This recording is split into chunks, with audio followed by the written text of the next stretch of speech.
देखिए बच्चों, इसके बाद थर्ड कंडीशन हम लोग देखते हैं। वैद्युत द्विध्रुव के कारण किसी भी बिंदु पर वैद्युत क्षेत्र की तीव्रता।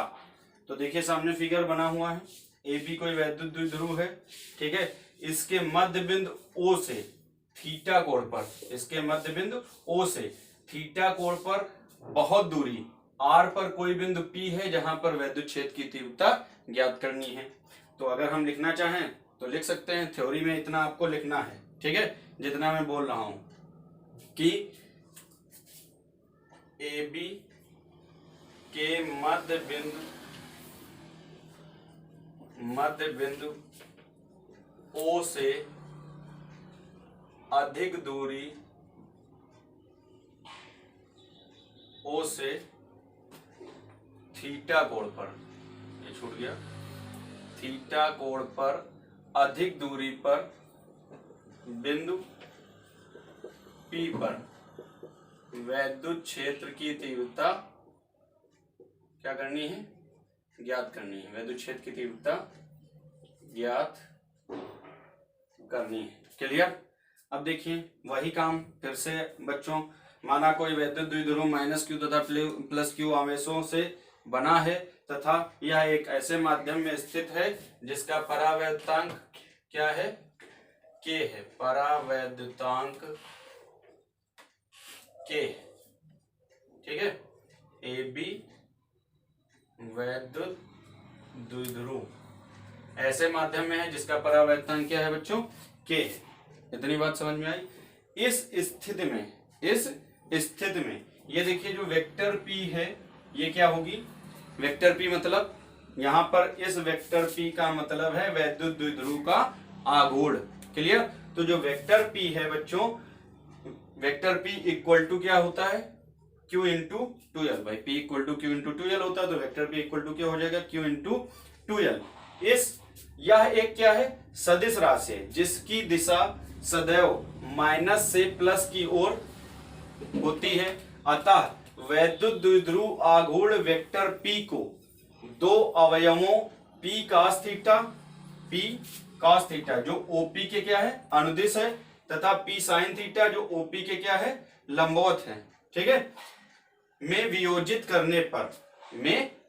करने पर क्या होगा।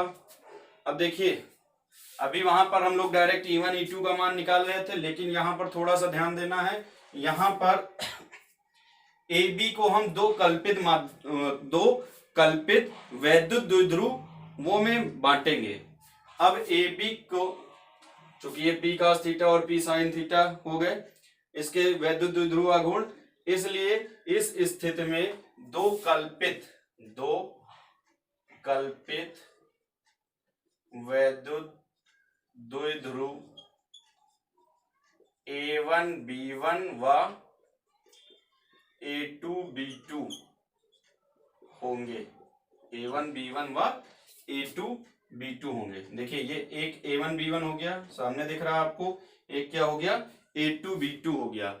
अब A1 B1 का जो द्विध्रुव आघूर्ण है वो क्या है, P cos थीटा, और जो A2 B2 का द्विध्रुव आघूर्ण है वो क्या है, P sin theta.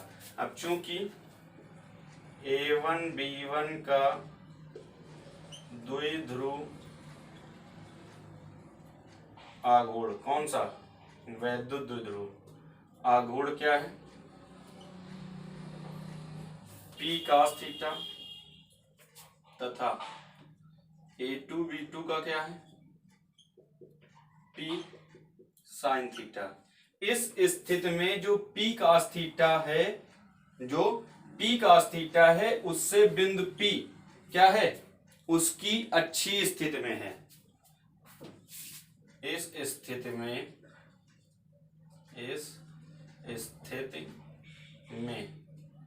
P cos theta से P अच्छी स्थिति में है, अतः vector E1 equal to 1/4 pi epsilon nought के। आपको मैंने बताया था अच्छी स्थिति में, फार्मूला अभी प्रूव करके दिखाया था, वो E equal to 1/4 pi epsilon nought के 2P/r आर क्यूब, लेकिन है क्या बच्चों ये p cos थीटा था, तो इसलिए इसको हम क्या लिख देंगे 2p cos theta upon R cube. इसी तरीके से p sin थीटा से p किस स्थिति में है, निरक्षीय स्थिति में। किस स्थिति में है, निरक्षीय स्थिति में, इसलिए ये वेक्टर E2 इक्वल टू क्या हो जाएगा 1/4πε0 के, और निरक्षीय स्थिति में अभी मैंने आपको फार्मूला क्या बताया था बच्चों, p sin theta upon R cube बताया था हमने। क्लियर। तो अब E1 का मान मिल गया और किसका मान मिल गया, E2 का मान मिल गया। इस स्थिति में यदि परिणामी क्षेत्र वेक्टर E, यदि परिणामी क्षेत्र वेक्टर E की दिशा OP से फाई कोण बनाए, देखिए यहां पर एक चीज और ध्यान देंगे, इस स्थिति में वेक्टर E1 व वेक्टर E2 की दिशाएं क्रमशः OP के अनुदिश व लंबवत होंगी। यहां पर अगर हम लिखना चाहें तो लिख दें OP के अनुदिश, और दूसरे क्या लिख दें OP के लंबवत लिखेंगे। चूंकि वेक्टर E1 व वेक्टर E2 की दिशाएं क्रमशः OP के अनुदिश व लंबवत होंगी। अतः देखिए बच्चों, अतः लंबवत होंगी, अतः बिंदु P पर परिणामी तीव्रता, बिंदु P पर परिणामी तीव्रता क्या हो जाएगी, E इक्वल टू रूट में E1 square plus E2 square. Now E equal to, अब देखिए बच्चों E1 का मान क्या है, 1/4πε0, 1/4πε0 के, आगे क्या है 2p cos theta upon R cube, ठीक है बच्चों, इसका स्क्वायर। क्लियर। प्लस 1/4πε0 के, और ε0 के, फिर p sin theta upon R cube, इसका भी बच्चों क्या हो जाएगा square. Now E equal to क्या हो जाएगा, देखिए रूट में ही हम पहले कॉमन ले लेते हैं। इसमें देखिए यहाँ इसका स्क्वायर है, यहाँ भी इसका स्क्वायर है, और स्क्वायर होने के बावजूद इसमें क्या है 1/4πε0 के, और p अपान आर क्यूब अगर हम देखें तो इसका स्क्वायर दोनों में क्या है कॉमन है। अब यहाँ क्या बचा बच्चों, यहाँ पे बचा देखिए 2 cos थीटा, क्या बचा 2 cos थीटा का स्क्वायर, 2 cos थीटा का स्क्वायर, प्लस यहाँ क्या बचा साइन थीटा का स्क्वायर। इतनी बात समझ में आई। अब क्या करेंगे हम लोग, इसको बाहर ले लेंगे, 1/4πε0 के और p अपान आर क्यूब, ये जब रूट से बाहर आएगा तो स्क्वायर हट जाएगा, और रूट में बच जाएगा ये 4 cos square theta plus sine square theta. अगर हम चाहें तो थोड़ा सा इसको और लिख सकते हैं, E इक्वल टू 1/4πε0 के p upon R cube, root में 4 cos स्क्वायर थीटा को हम 3 cos square theta plus cos square theta लिख लें, कोई समस्या, और प्लस क्या है साइन स्क्वायर थीटा। भाई 3 और 1 क्या हो जाएगा 4 हो जाएगा। नाउ E इक्वल टू क्या हो जाएगा बच्चों 1/4πε0 के हो जाएगा p upon R cube and root में, अब देखिए cos square theta plus sine square theta क्या होता है 1 होता है, then 1 plus 3 cos square theta, ये क्या हो जाएगा न्यूटन प्रति कूलम। अब इसके आगे देखते हैं बच्चों, यदि परिणामी क्षेत्र, ये तो इसका प्रूवमेंट हो गया। अब इसके आगे और देखते हैं, यदि परिणामी क्षेत्र वेक्टर E की दिशा OP से, देखिए परिणामी क्षेत्र क्या है वेक्टर E है, वेक्टर E की दिशा OP से क्या कितना कोण बनाए फाई कोण, यहाँ फिगर में आ जाइए, फाई कोण बनाए तो tan फाई बराबर क्या हो जाएगा बच्चों E2 अपान E1, तो हम tan फाई का भी मान निकाल लेंगे।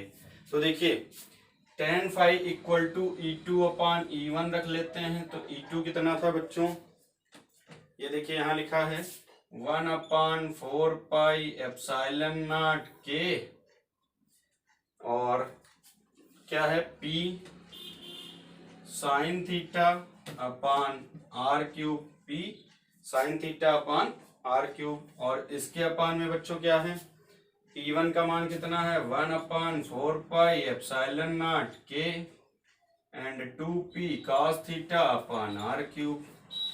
क्लियर। तो अब देखिए 1/4πε0 के 1/4πε0 के r³ P और P कैंसिल हो जाएगा।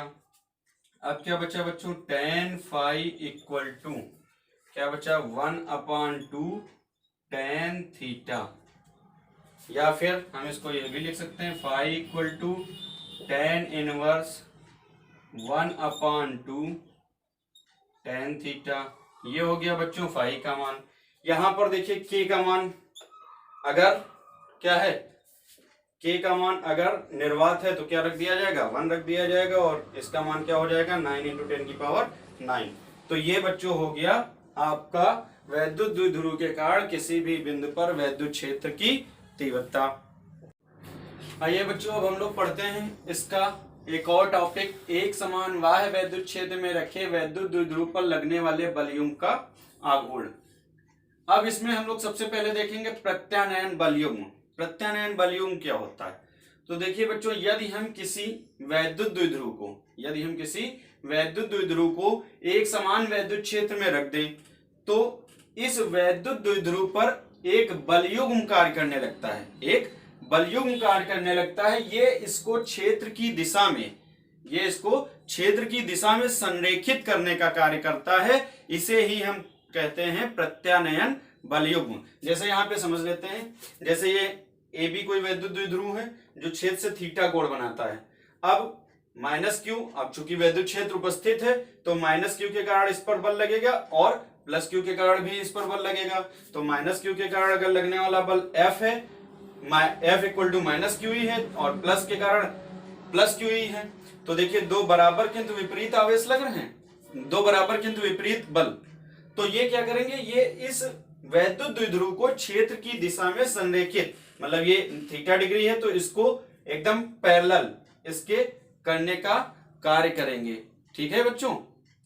अब क्या है, इसे ही हम क्या कहते हैं, इस बल को जो इसको इसकी दिशा में लाने का प्रयत्न करता है, इस बल को हम क्या कहते हैं प्रत्यानयन बलयुग्म। आइए अब देखते हैं इसका प्रूवमेंट कि एक समान बाह्य वैद्युत क्षेत्र में रखे वैद्युत द्विध्रुव पर लगने वाले बलयुग्म का आघूर्ण क्या होता है। इसके लिए व्यंजक प्राप्त कीजिए। इस तरीके से क्वेश्चन पूछा जा सकता है आपसे, या फिर कह सकता है टाउ बराबर PE साइन थीटा सिद्ध कीजिए। तो देखिए देखते हैं हम लोग कैसे आएगा। माना कि एक वैद्युत द्विध्रुव AB एक समान वैद्युत क्षेत्र से, देखिए AB एक समान वैद्युत क्षेत्र से थीटा कोण बनाते हुए रखा गया है। माना कि द्विध्रुव के आवेश क्रमशः -q और +q है, तो देखिए -q और +q है, तथा बीच की दूरी कितनी है, इनके बीच की दूरी, भाई वैद्युत द्विध्रुव है तो इनके बीच की दूरी जाहिर सी बात कितनी रहती, 2l ही रहती है। अब वैद्युत क्षेत्र E के कारण +q पर लगने वाला बल, अभी मैंने बताया कि वैद्युत क्षेत्र E है तो जाहिर सी बात आवेशों पर बल लगेगा। अब +q पर एक बल लगेगा QE, तथा -q पर भी एक बल लगेगा, वो क्या होगा -QE। दोनों बल परस्पर बराबर विपरीत तथा समांतर हैं। दोनों बल क्या है, परस्पर बराबर हैं। देखिए QE परिमाण में तो बराबर है, ठीक है, और क्या है विपरीत हैं एक दूसरे के, और क्या है समांतर हैं। तो इस स्थिति में ये एक बल युग्म बनाएंगे, क्या बनाएंगे, बल युग्म बनाएंगे जो AB को क्षेत्र E की दिशा में लाने का प्रयत्न करता है। अतः इस प्रत्यानयन बल युग्म का आघूर्ण, इसको हम प्रत्यानयन बल युग्म के आघूर्ण को किससे सिद्ध कर लिखते हैं, टाउ से। टाउ इक्वल टू हो जाएगा एक बल गुणे दोनों बलों की क्रिया रेखाओं के बीच की दूरी। तो देखिए टाउ इक्वल टू, अब एक बल आपका क्या हो गया QE हो गया। अब दोनों बलों के बीच की क्रिया रेखा, अब ये बल है ये बल है, अगर इसकी क्रिया रेखा अगर हम इसको थोड़ा सा पीछे बढ़ा लें और यहां से इस पे क्या कर लें परपेंडिकुलर डाल लें, तो इनके बीच की दूरी हमें क्या हो जाएगी, मिल जाएगी। अब इनके बीच की दूरी निकालेंगे कैसे, भाई हमें ये दूरी चाहिए AC, क्या चाहिए AC। तो देखिए ये 2l sin थीटा कैसे आया, तो जैसे अब हम यहाँ पे मान लेते हैं ये हमारे पास कोई ट्रायंगल हो गया बच्चों A B और सी। ये थीटा है और ये हमको पता है 2l है और ये हमको निकालना है। तो आपको पता है निकालना हमें क्या है, लंब निकालना है। हमारे पास पता क्या है, कर्ण पता। तो लंब और कर्ण के लिए हम फिर से त्रिकोणमिति का यूज करते हैं और त्रिकोणमिति में जब जाते हैं तो लंब और कर्ण में साइन में संबंध निकलता है। साइन थीटा इक्वल टू क्या हो जाता है, लंब बटे कर्ण यानी AC अपान AB। अब AC तो हमें निकालनी ही है, तो AC इक्वल टू क्या हो जाएगा बच्चों, AB साइन थीटा हो जाएगा। Now AC equal to AB का मान कितना है 2l, तो 2l साइन थीटा। अब ये वाला मान हम यहाँ पर इनके बीच की लंबवत दूरी कितनी 2l साइन थीटा, तो ये मान हम यहाँ पर क्या कर देंगे, रख देंगे 2l साइन थीटा। अब देखिए बच्चों Q इंटू 2l बराबर, मैं बार बार आपको पढ़ा रहा हूं क्या होता है P, तो टाउ इक्वल टू क्या हो गया बच्चों PE साइन थीटा। क्या हो गया, tau equal to PE sine theta. ये आपका फार्मूला बन गया। अब देखिए P क्या है, E क्या है। P आपका क्या था, P था वैद्युत द्विध्रुव आघूर्ण। P बराबर आपको बताया गया Q इंटू क्या होता 2l, और E आपका क्या है वैद्युत क्षेत्र की तीव्रता। तो देखिए इसका मात्रक हमें निकालना है, कैसे निकालना है, Q का मात्रक कूलाम, इसका मीटर। अब E क्या है, E इक्वल टू होता है F अपान Q होता है। तो F का मात्रक, F मतलब बल, बल का मात्रक न्यूटन, और Q का मात्रक फिर से क्या कूलाम। अब कूलाम कूलाम क्या हो गया, कट गया, तो इसका मात्रक क्या बचा न्यूटन इंटू मीटर। क्या बचा बच्चों, न्यूटन इंटू मीटर, तो इसका मात्रक हो जाएगा न्यूटन मीटर। क्लियर। अब इसमें 3 स्थितियां बनती हैं। टाउ का मान मैक्सिमम कब होगा, जब थीटा का मान 90 डिग्री हो, तो टाउ का मान क्या हो जाएगा मैक्सिमम हो जाएगा, मतलब tau equal to PE 90 degree, मतलब ये जो है ये थीटा पर ना होके सीधे इसके लंबवत हो, ठीक। और अगर ये समांतर हो जाएगा तो क्या हो जाएगा, टाउ इक्वल टू 0 हो जाएगा, क्योंकि समांतर हो जाएगा, थीटा बराबर क्या हो जाएगा 0 हो जाएगा। इसी तरीके से अगर ये विपरीत रखा हो क्षेत्र की दिशा के, तो एंगल कितना हो जाएगा 180 डिग्री, वहां पे भी टाउ क्या हो जाएगा 0। तो ये बच्चों आपका प्रत्यानयन वलयों का आघूर्ण है। अब मिलते हैं।